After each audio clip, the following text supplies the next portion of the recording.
The Queen, Kenny Omega! Rainmaker, Okada Kazuchika!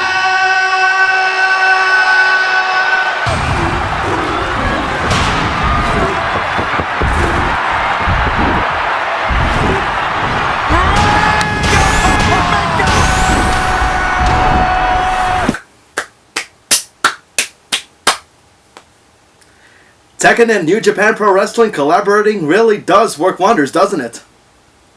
Anyway, let's go on to the review. Get ready for the next battle.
After coming out from the Tekken retrospective video, it is time to review Tekken 7.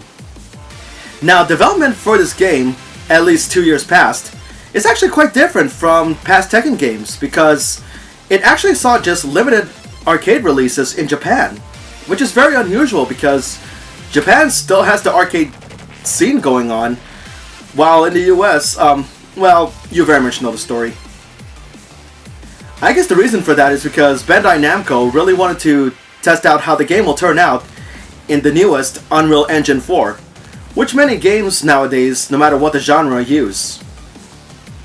However, this past year, an expansion of Tekken 7 called Tekken 7 Fated Retribution is out on arcades in Japan, sporting new stages, a new game mechanic, and Akuma from Street Fighter? Yeah, the Master of the Fist himself makes an appearance in a Tekken title. Past Tekken expansions like Dark Resurrection and Bloodline Rebellion tend to follow tradition of adding in more characters, but Akuma's inclusion in a Tekken game was a real shocker when I first saw the trailer. His inclusion in the game foreshadows the process of the crossover game Tekken Cross Street Fighter, Namco's take on the crossover of both franchises that is currently on developmental hell that's been going on for years after Capcom's release of Street Fighter Cross Tekken, which I will look into in the future. During my trip to Anime Expo 2016, Bandai Namco had a live open demo of the game with Akuma included. I was able to try it for myself, but I'll get to it as we go along with this review. The console version of Tekken 7 is based off the Fated Retribution expansion. Many of the mechanics that you know in Tekken 6 are still accounted for, specifically the use of items during a match, assuming you equipped it to your character, and the rage system, which increases your attack strength when your HP is low, and it's in this game that the rage system is further experimented. The first of these new mechanics is the rage art, which allows the player to execute critical attacks that deal roughly 30% damage depending on the character once their HP bar is critical, in exchange for sacrificing the normal attack power increase. Street Fighter 4 has a revenge meter that fills up upon taking damage and allows the use of ultra combos. Dead or Alive 5 has the Power Blow, executed only at less than 50% HP, enables the players to knock the opposing character away in a selected direction. The Rage Art is Tekken 7's take on those concepts, and while executing it, any attacks your opponents use to stop you will be absorbed and the art will proceed as planned. The second, introduced in Fated Retribution, is Rage Drive.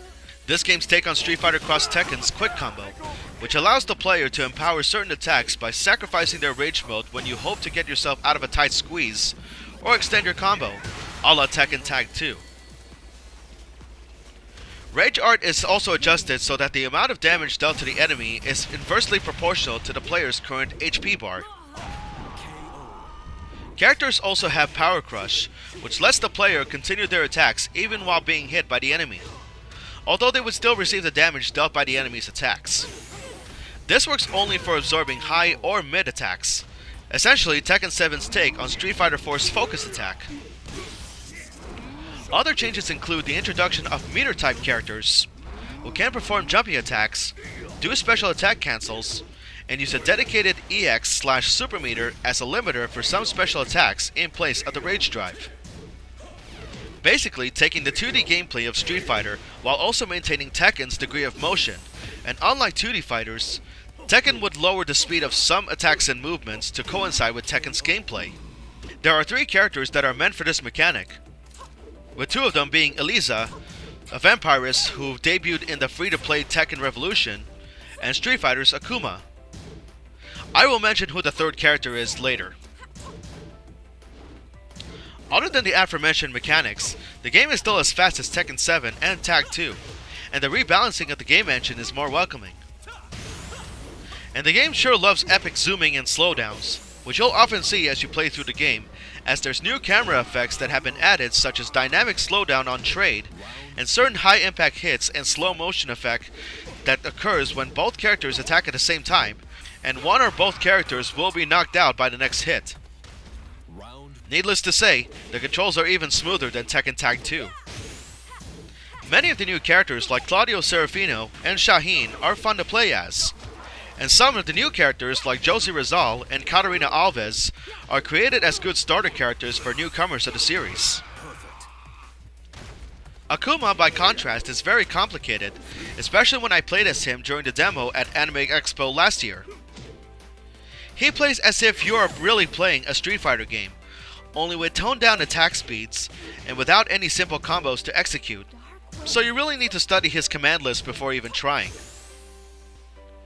But you gotta admit, Bandai Namco did a good job at giving Akuma really good movement in his attacks and techniques. I mean, performing Gohados, Goshoryus, and Tatsumaki Senpu Kyaku are very responsive, something you don't expect when implementing a gameplay style of one game to another.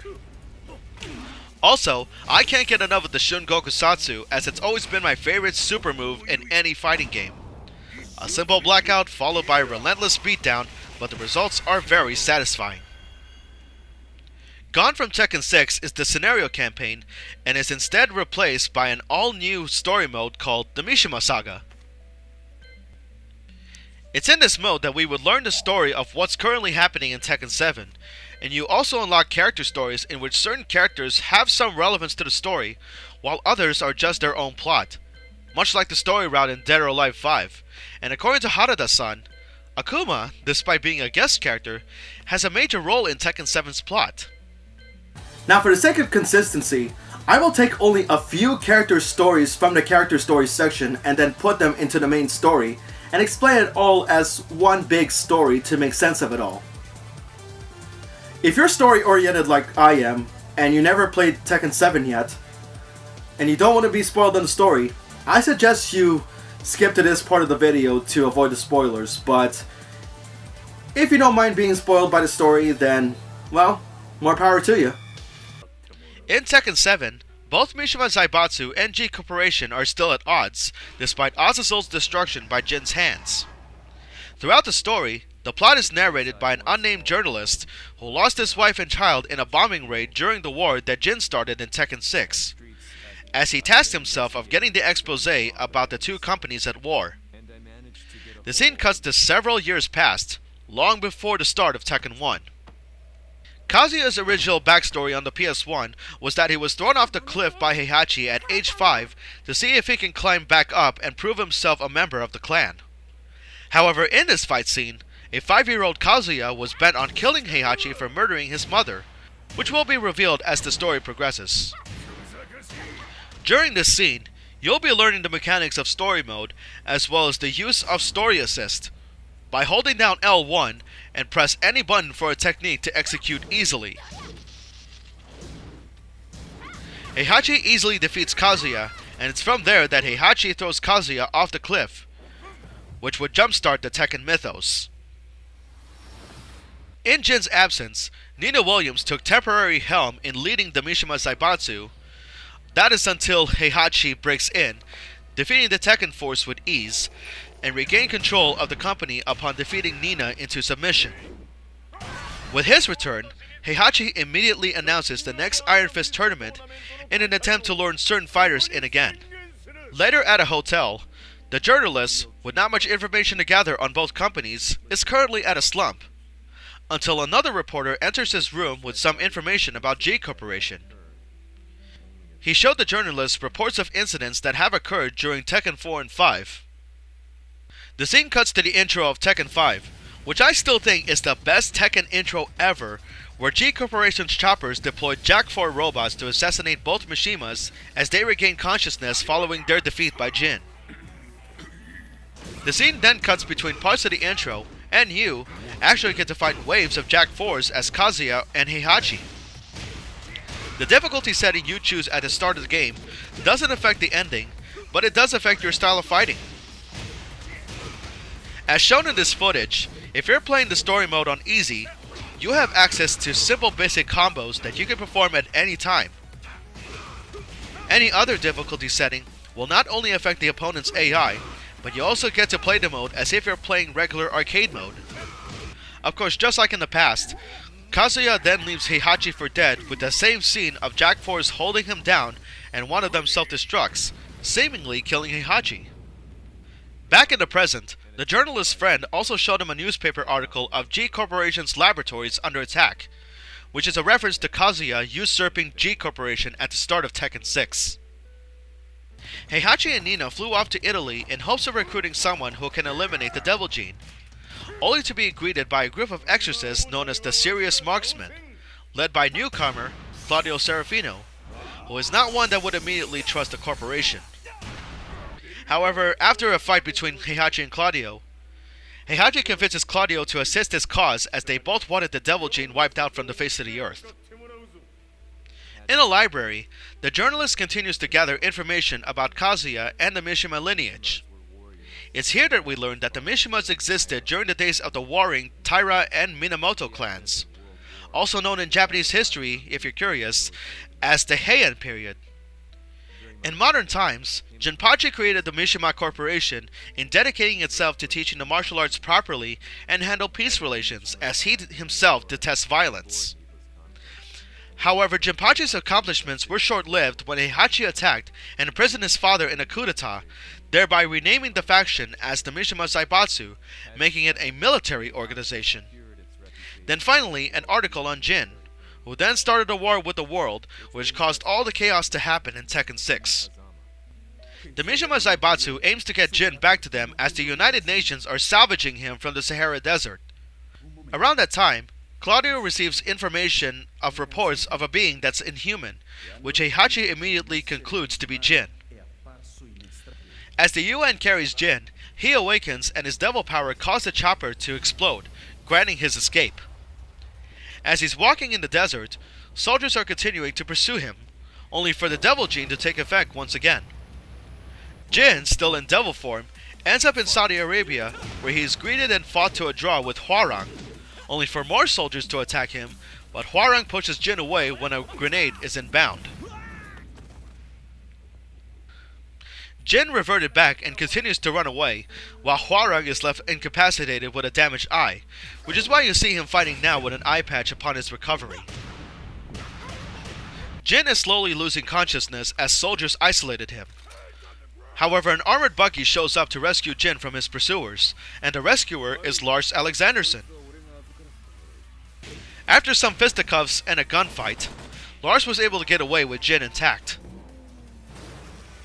Back at Mishima Zaibatsu, Claudio senses that the inhuman creature is not Jin, but someone much worse, as the scene shifts to some ruins with a bombing raid taking place, and a shadowy figure is standing on a structure.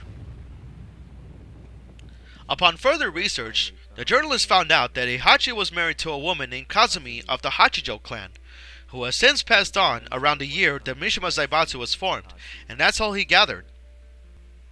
At a bar, the journalist was approached by Lee Chaolan, with the latter figuring out that the journalist was gathering Mishima history, and Lee insisted to have himself be interviewed. From Heihachi adopting him as his son, to his forced exile from Mishima Zaibatsu, to the creation of his own company, Violet Systems, which wanted vengeance against Mishima Zaibatsu during Tekken 4, when its former shareholder, G Corporation, prior to Kazuya's leadership, was attacked. Prior to the interview, Lee was repairing a damaged Elisa, but upon reactivation, she then attacks Lee as her memory banks weren't fully restored yet until Lee defeated her. Only then she remembered what transpired in Tekken 6, and Lee reassures that Elisa will be able to see Lars again. As they were on their way, Mishima Zaibatsu raided Violet Systems out of fear that Lee, given his past with the former company, would see him as a potential threat. Lee and Elisa managed to escape after fending off the Tekken force. Back in the present, after Lee's interview, which ended in Lee's statement about his banishment from Mishima Zaibatsu when he's accused about his knowledge about the devil within Kazuya, the journalist then headed to Kyoto and conducted an interview with an old man who is said to have served Kazumi Mishima's clan, the Hachijo, for decades. Unfortunately, the servant really knew nothing, and as the journalist was leaving, he was stunned from hearing the lyrics of an old tale from that servant, pertaining to thoughts of exorcism. The next scene is the Mishima estate, where Heihachi is meditating in the dojo, only to have its doors violently open, revealing the invader to be Akuma, who then proceeds to attack Heihachi in a really cool fight scene. As both men were fighting, Heihachi concludes that Akuma was the inhuman being Claudio was referring to. Just then, Jack 6 robots deployed by Kazuya arrived and starts attacking both men, all while recording everything including their conversations. After winning the standoff, Akuma reveals that he was sent by Kazumi to assassinate not only Heihachi, but Kazuya as well. Heihachi asks Akuma why he showed up later than earlier to tell him that, but in response, given that this is Akuma we're talking about, he was waiting for Heihachi to be strong enough to be a worthy challenge to him. Personally, I do find that line to be humorous, especially to YouTube user Maximilian Dude, implying that to Akuma, or Goki in Japan, that young Heihachi is a cakewalk in comparison to old Heihachi, who he thinks is good enough for a real match. That's gotta be a low blow for Heihachi to be insulted like that. The fight between them continues, only for Heihachi to be caught in Akuma's Shungokusatsu, which, while it didn't kill him directly like the move was intended to, it did weaken Heihachi substantially, and Akuma launched his Misatsu Gohado, which seemingly killed Heihachi. We then cut to a branch of Violet Systems, where Lee and Elisa rendezvoused with Lars, who was with a comatose Jin, only for Mishima Zaibatsu, led by Nina, attacked them. As the fight ensues, a Mishima helicopter was about to escape with Jin, only for Nina to realize too late that the chopper was ambushed and commandeered by Lee, who then instructs Lars, Elisa, and the remaining Violet personnel to escape, trapping Nina inside as Lee detonates the building. Only for Nina to survive the blast in time, and started wondering what Violet Systems was planning to use Jin for.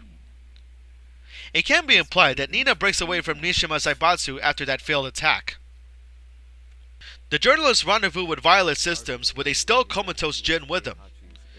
As mentioned in Tekken 6, Lars Alexanderson is Heihachi's illegitimate son, which according to Lee, Heihachi was fathering Lars to confirm the fact that the Mishimas were never behind the Devil Jane. Inside the recovery room, the journalist was planning on stabbing Jin before he wakes up, out of revenge for the loss of his wife and son. But Lars shows up and stops him by saying that even though Lars also wants Jin dead, he believes that if Jin started the war, then only Jin himself can bring an end to it. Back at Mishima Zaibatsu, Heihachi returns following his near-death experience and formulated a plan to take out both Akuma and Kazuya by faking his own death and feeding false information to G Corporation, giving them a false victory. Akuma shows up at G Corporation's Millennium Tower, where he is greeted by soldiers that are ready to take aim. However, Kazuya dismissed them all by telling them not to waste their time and just show him to the roof of the tower. Kazuya demands to know about Akuma's knowledge of Kazumi, unaware that Heihachi was also recording the conversation via the Mishima satellite. Akuma only mentioned briefly that Kazumi nursed him back to health following an undisclosed incident, and that alone is enough for him to help carry out her wishes. Yeah, I'll get into Akuma's character when the story is over. During the match, Akuma proved too much for Kazuya to handle that he had no choice but to turn into Devil, just as Heihachi would hope, in order to exploit him and get the general public to turn against G Corporation. With enough evidence, Heihachi fired the satellite's laser beam, seemingly destroying both men and ensuring Mishima's victory. Afterwards, he just told Claudio outright that his services is no longer needed and is fired. Unbeknownst to Heihachi, Kazuya survived the blast. Prior to being ejected from the building, Claudio comes across Ling Xiaoyu, who is still searching for Jin. Right after the fight between them, he decides to help Xiaoyu out, unbeknownst to her that Claudio would actually be using her as bait to lure Jin out. Although the plan is sinister at best, he just wants to exorcise the devil gene from the world. In another scene, Steve Fox comes across Nina, who after fighting to a no contest, demanded to know about his own origins, revealing that Nina's cells were used without permission by Mishima Zaibatsu to create a super soldier. However, all of the cloned children would perish from these experiments, though Steve is the lone survivor out of all of them, and was snuck out safely by one of the scientists who betrays Mishima Zaibatsu. Steve confirms that Nina is his mother, with the latter refusing to accept him as she could care less about him. Mother of the Year, ladies and gentlemen. Nevertheless, when the Tekken Force suddenly arrive, Steve helps Nina escape while holding them off. Given how skillful Steve is, it is likely he was able to escape the Tekken Force as well. Back at Violet Systems, news has spread about the fight at the G Corporation Millennium Tower and about Kazuya being the devil, leaving the general public confused if the whole ordeal is either fact or hoax. The journalist mentions how he thought that his town was destroyed by human beings, but he thinks it's more to it than that, when he's the only human not only to believe in the devil gene's existence, but also witnessing firsthand after keeping in mind of what Lee and Lars themselves had experienced. Public opinion is slowly turning against G Corporation, but Kazuya reassures his men that they will have the last laugh, and he stayed true to his word as Kazuya retaliates by shooting down the satellite with his devil beam, which results in it crashing down to Earth. This incident causes a scandal that has not only the news of Kazuya being a devil immediately dismissed as a hoax, but in turn then caused Mishima Zaibatsu to be accused as the villains, tarnishing the Zaibatsu's reputation forever. The next day, the journalist then tries to tell the Mishima Zaibatsu about his new expose he's doing on them. The guards denied him access at first, but much to his surprise, Heihachi wants to meet up with the reporter. Heihachi was impressed of the journalist's efforts on conducting an expose when he gathered everything from Kazumi's death, Heihachi's attempted murder on Kazuya, usurping the corporation from Jinpachi, all of those incidents occurring within the same year. Heihachi decided to come clean of everything that has transpired, especially when the Mishima Zaibatsu can no longer recover itself amidst the scandal brought upon by Kazuya. Heihachi tells him about Kazumi and recounts how they met, their eventual marriage, and their parenthood upon the birth of Kazuya. Things were joyous at first, when one day Kazumi has gotten a fever and was burning up really hard. Eventually she recovered, and Heihachi saw that Kazumi was muttering that he must die.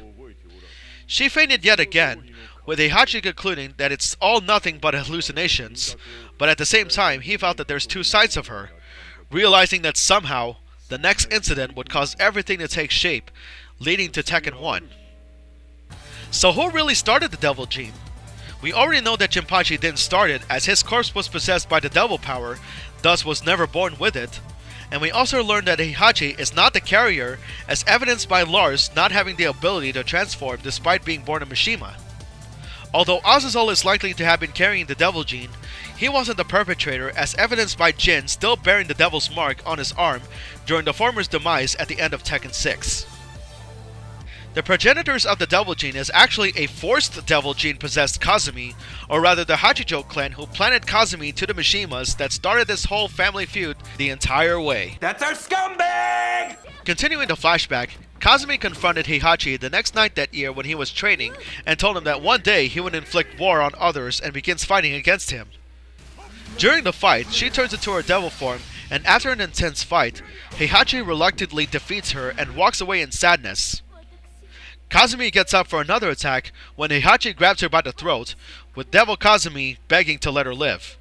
But Heihachi believes that the devil killed her good soul and therefore snaps her neck, killing her in self-defense, followed by Heihachi shedding a tear out of sorrow and regret.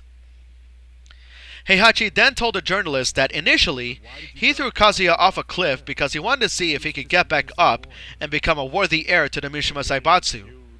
When in reality, suspecting that Kazuya had inherited the devil gene from Kazumi, Heihachi threw him off a cliff, believing that the boy's survival with the gene would confirm his fears, leading to the first Iron Fist tournament.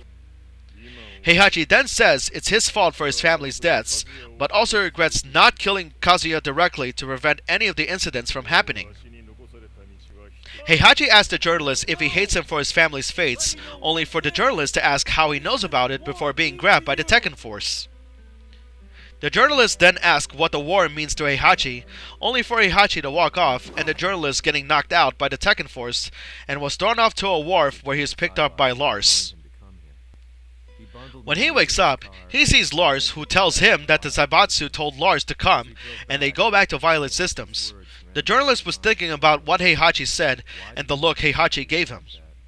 It can be implied that while Akuma Shungokusatsu didn't kill him directly as it would do normally, the effects of Heihachi's match with Akuma might have somehow scarred Heihachi emotionally to the point that he had felt pain and regret he hadn't felt in decades, and his memory of Kazumi may have further cemented that sudden upbringing of emotion.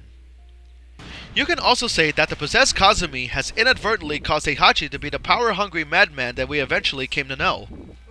With Heihachi leaving all the information to the journalist to reveal the truth to the world, especially with the Zaibatsu's slim to no chance of recovering from the scandal, the only thing left in his mind is a battle to the death. Lars and the journalist arrived at Violet Systems a few hours later only to see a view of a volcano where Kazuya and Heihachi begin their final fight, as it was broadcasted on the TV, which had the journalist in shock. The fight begins with Heihachi gaining the upper hand, starts beating up Kazuya before Kazuya turns into his devil form once again, only more complete than previously. The fight continues to intensify, and even in the complete form, Heihachi still holds his ground, and Kazuya reverts back to normal, although both men are actually on their last legs. Kazuya punches Heihachi in the chest, only to be headbutted by Heihachi. As Kazuya can barely stand, he gets flashbacks of everything that's happened to him, seeing how Heihachi threw him off a cliff, and that Heihachi killed his mother in the games before and after. Kazuya gets mad and hits Heihachi with a devil-imbued punch to the chest, which destroys Heihachi's heart from within, causing Heihachi to fall and finally die. Kazuya throws his father's deceased body into the volcano and finally fulfilling his vengeance. However, the victory was short-lived as Kazuya noticed Akuma survived the satellite blast as he dodges Akuma's Go Hadoken and proceeds to battle him in his devil form and Akuma unleashing Shin mode, and it's the hardest fight in story mode even on easy. I will say right now that once Shin Akuma's HP is at 0, you better keep tapping that R1 button because if you don't, it's instant death. Kazuya's Devil Blaster and Akuma's Misatsu Go Hadoken clashed. The final outcomes remain unknown as the volcano erupts even harder, but it is likely that both men fought to a draw and lived. Elsewhere in the afternoon, Lars, Elisa, and Lee are seen on the rooftop watching the ruins across the world without Heihachi since the Mishima Zaibatsu's downfall, and concluding the fact that G Corporation won't be doing anything to stop the war anytime soon. Lars dispatches his awakened nephew, Jin, as their final hope to eliminate Kazuya for good, and to make it up for most of his nephew's remaining sins, and for what Jin has done to the world from the previous game. Jin complies due to the devil's blood that runs through his veins as his father is, and that it is up to him to save the world, kill Kazuya, and end this war once and for all. During the journey, however, Miguel Rojo encountered Jin and was able to defeat him. Realizing Miguel's anger towards him, Jin begs for Miguel to kill him. Although Miguel would have proceeded to do so, he decides to spare him, but only because to Miguel, death is too good for Jin, and tells Jin that once he's finally found redemption for what he's done, only then will Miguel fight Jin to the death. As for the journalist, he completed his article of the Mishimas before he turns off the lantern to end story mode and the credits roll. I guess we'll just have to wait for the real final battle in the next game, maybe? Whew, man, that was so much to talk about. Even though the story was criticized for exposing only certain characters and not the whole roster like the last game, I still think that story mode is very engaging the darker it gets, and as a story-oriented gamer, I actually love the story. Akuma's role in story mode made him somewhat out of character. What I mean is that when I first saw the trailer of Fated Retribution for the arcade, I never expected that the hitman Kazumi hired to be Akuma, who then responded that he'll carry out the murder to repay his debt to her. Many expected the hitman to be Kazuya. What's out of character about that is that if you ever follow the Street Fighter mythos, Goku's personality, at the time that he became Akuma via the Satsui no Hado, is very emotionless and self-centered. As anybody that knows his backstory, he's not exactly one who would take orders from anyone, let alone have any friends. His motive in life is to train continuously while seeking fighters of equal or greater strength worthy of a challenge to him. At least Bandai Namco made sure that his fighting style serves his purpose just like in the Street Fighter mythos, as his style is actually used for assassination. Still, the story mode is good. Learning what caused the whole Tekken mythos to start with, great music to listen to, especially the Tekken 5 intro remix, and some of the best fight choreography like Akuma's battles with Heihachi and Kazuya, or the final confrontation of father and son. I would also find myself replaying some scenes because they're just that amazing. Kinda like if you're watching a great movie. Arcade mode also makes its return, but it's a step down from the past games, in that you only fight 5 matches with the 4th opponent being Heihachi, and your final opponent can either be Akuma or Kazumi, depending on the conditions met. Makes me wonder why cut the opponent ladder in half. Treasure mode is like an endless arcade mode, defeating infinite numbers of different opponents, all while raising your rank and gaining new accessories that are only unlockable via this mode. Occasionally, you'll fight special matches whether it be Shin Akuma or a powered up Heihachi, sometimes with different stipulations such as an increased speed or double damage. I will say that trying to find matches online is proven to be difficult, as many times you'll get the same error sentence and not have a chance of fighting an online opponent. I only got lucky about a few times, but almost all the time, you'll always get a lost connection from your possible opponent, and that could get very irritating, especially when you actually want to play against an opponent online. Tekken 7 was one of the few times that I would actually customize my characters, especially that at the top of the show, I did customize both King and Steve Fox to be Kazuchika Okada and Kenny Omega respectively of New Japan Pro Wrestling fame, the latter of whom I tried my best to customize. It's really cool to see merchandises from New Japan Pro Wrestling be available for customization, given that the wrestling promotion was promoting the game heavily, and in response, Harada-san would do the same in promoting New Japan, as just about everywhere it goes, he can be seen now, still rocking the same shades, only compounding it with the Bullet Club shirt. Now, I could have been wearing the Bullet Club shirt design that Harada is wearing right now, but unfortunately, just about every single Hot Topic store that I called around my neighborhood are actually sold out of that design. And I actually wanted to wear it for the sake of this review. But if I start ordering it online right now, then that means I'll have to delay this video even further, which I actually refuse to do. It's also great to see characters have costume throwbacks from past games, especially Jin's Tekken 4 outfit, which I'm very happy to see back. I've mentioned that item use such as melee weapons and firearms make a return. King, cosplaying as Okada, is unique in that it also changes his rage art. As demonstrated, here's King's primary rage art.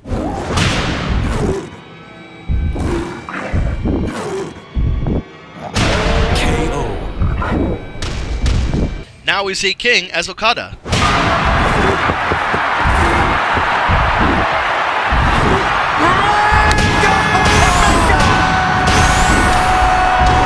A can't be helped. I had to include that sound clip, and if you guys haven't seen the Okada vs Omega matches at this year's Wrestle Kingdom or Dominion, I suggest you watch those matches.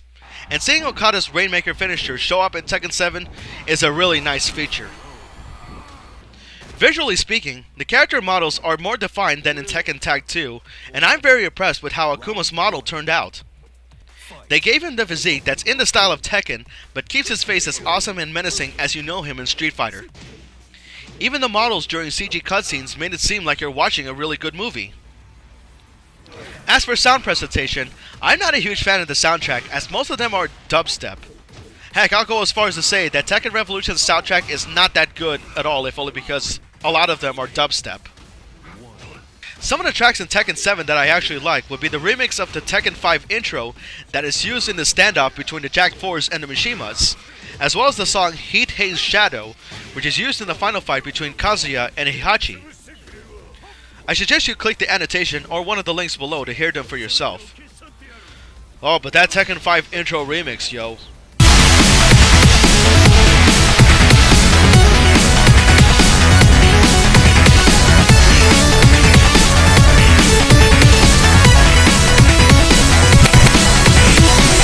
Tekken Tunes from Tekken Tag 2 made its return in this game called Jukebox.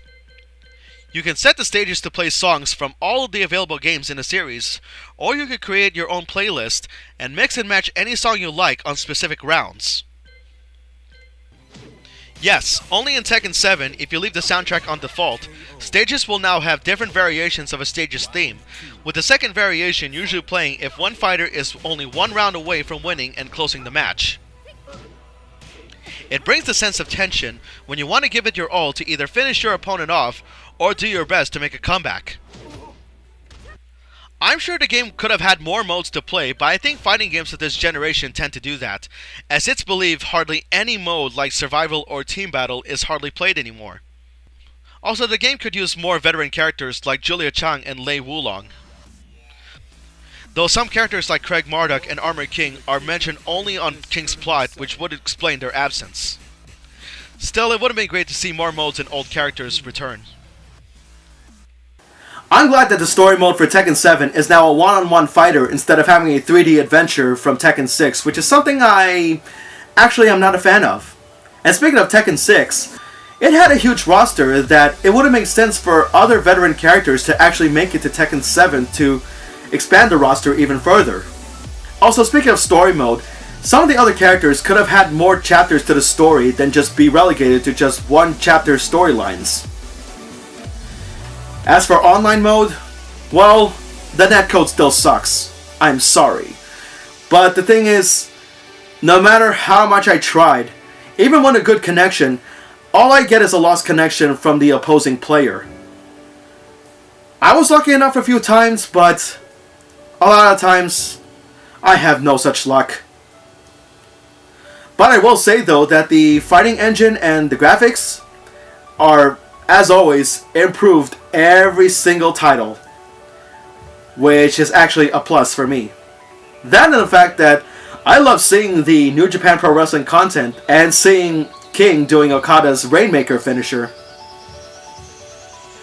However, with the lack of content and extra characters, I'm gonna rate Tekken 7 as is.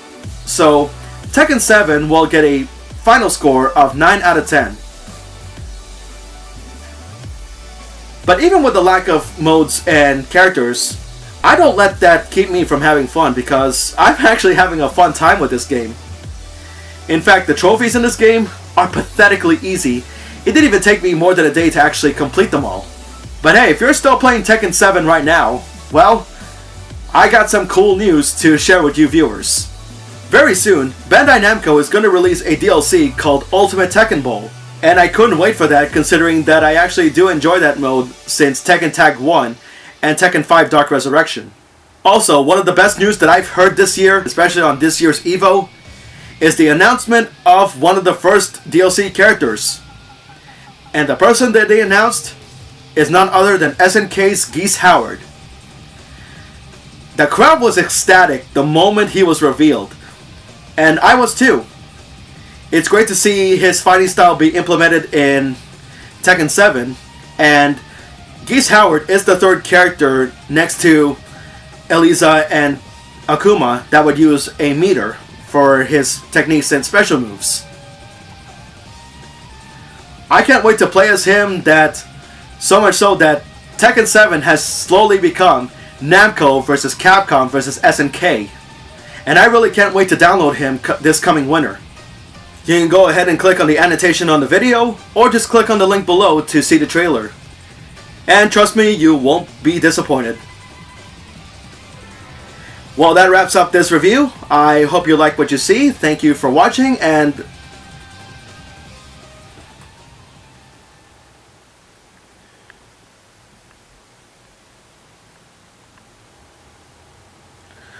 first it was Sonic, now it's X and Zero. Well, why the heck not? Looks like we're due for another marathon, folks. This time I'm going to put my attention to the Mega Man X series. All 11 games in total. 9 from the consoles and 2 on handhelds. Or rather, make that 12 because there is one remake on the PlayStation Portable. Now, YouTube user Some Call Me Johnny did a marathon on classic Mega Man, which I will do personally myself real soon. But to beat him to the punch, I would actually want to do my take on the Mega Man marathon, starting with X first, because it is my favorite in the series. So, yeah, stay tuned for that, folks. 12 games. 9 that are main, 3 on handheld, and I will also look at one Mega Man X hack as well. Anyway, thank you all for watching. This has been Musashi X. I bid you all farewell. Take care, and stay tuned.